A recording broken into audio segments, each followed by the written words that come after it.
Hey, what's up everyone? Stacy here and welcome back to Super Gaming Minute, the channel dedicated to all things Nintendo and gaming related. And here we are. We made it through our final Super Mario Bros. Facts videos.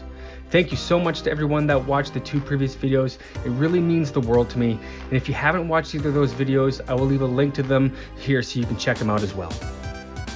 Super Mario Bros. 3, hailed as one of the best games of all time, set the stage for future incarnations of the Super Mario Bros. 2D platformer series and was the inspiration to many games and developers still to this day.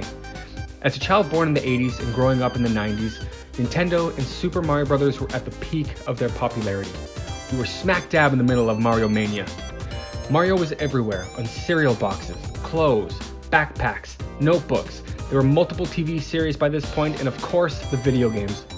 This was the first time that I can remember hearing about secrets and rumors hidden within a video game, where to find the magic flutes, and if there was really a ninth world that you can discover after the main game. It was a magical time to be alive, and one that sadly my children will never get to experience. Guys, if you can't already tell, I'm super excited to be going through this one with you. Go ahead and hit that like button, share the video, and don't forget to comment down below. Alright, let's quit stalling and get right into it. Without further ado, here are 10 things you didn't know about Super Mario Bros. 3. Number 1. Magic mushroom houses. One of the many rumors on the school playground was the rumor of white mushroom houses randomly popping up throughout the game. If you had one of these houses show up, you literally had your mind blown. It was such a seemingly random event that most of us haven't had the luck to see appear. So why do they appear? What happened in order for this to show up? Well, the secret houses are unlocked by obtaining a specific number of coins in a specific level. For example, in World 1, you need to collect 44 coins exactly in level 1-4. Note that every white mushroom house in an even-numbered world will grant you an anchor. The white mushroom houses in odd-numbered worlds will grant you a P-Wing. Number 2. The King's Message. One of the main tasks in Super Mario Bros. 3, aside from defeating Bowser and rescuing the princess, is to collect the magic wands at the end of each level and rescue the king in each world who has been transformed by Bowser and his Koopalings. Once each Koopaling is defeated and the magic wand is retrieved, the wand will transform each king back into their original forms, followed by a generic thank you before handing over a letter from the princess. But if you're wearing a Frog, Tanuki, or Hammer Bros suit, it will trigger alternate dialogue from the king. For example, when wearing a Hammer Bros suit, the king will say, "How about lending me your clothes? No dice? What a drag." Number 3. Shaping the world. There was so much detail and thought put into the game. Every pixel meticulously created with purpose, and that meticulous attention to detail is shown in the map and how it was drawn out using real-world locations. For example, in World 3, Mario must board a canoe or travel by pipe to arrive at the world's castle, which is located on an island. These islands share a likeness to the islands of Japan, which means the castle will be located in the city of Kyoto. Fun fact, Kyoto is where the headquarters of Nintendo are located. Number 4. Here come the baddies. Super Mario Bros. 3 has introduced a plethora of new enemies for the player to discover. The Koopalings are far from the only new enemy inclusions in the series. They're only the tip of the iceberg. Some examples of new baddies include Big Bertha, the Angry Sun, Chain Chomps, and of course, Booze. The fact that the developers were able to include so many new enemies within the game is nothing more than spectacular, especially while considering how few programmers were involved in the making of the game. Number 5. 17 million copies sold. You know what sells? Sex. Just kidding. I mean, it does. But that's besides the point.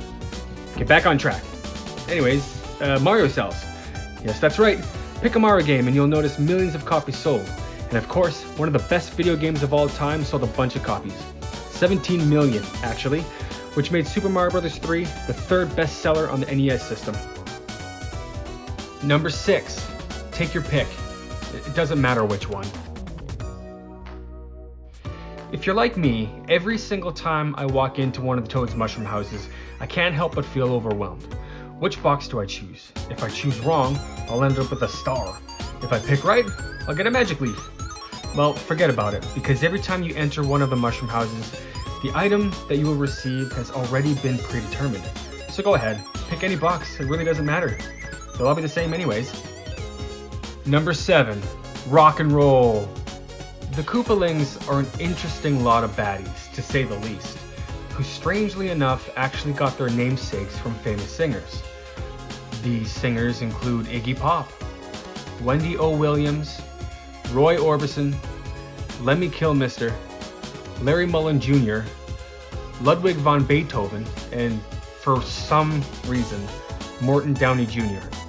I don't understand that one. Number 8, can't touch this.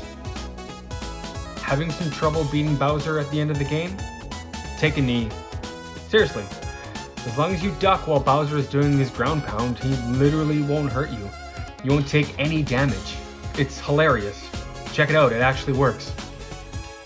Number 9, 49 times the charm.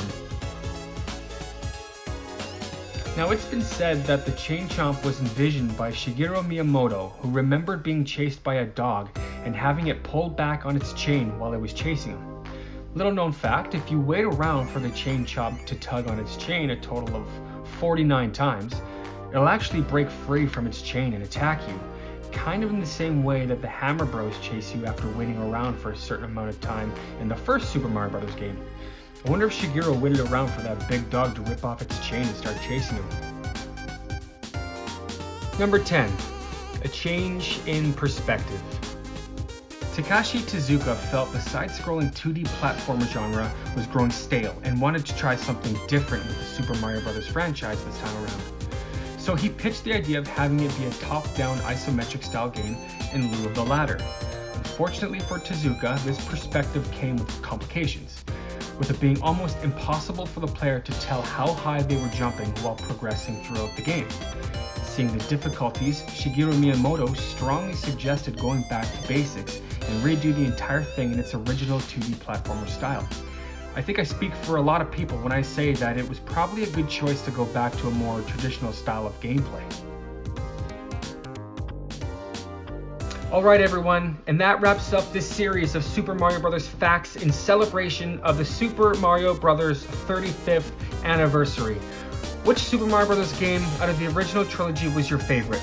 Mine would have to be Super Mario Bros. 3, but Super Mario Bros. 2 is an extremely close second, and I have so many memories around that game. Guys, I'm excited to say that this is only the beginning of this channel. There are so many other topics that I want to go over and I want to cover, and I cannot wait to share them with you.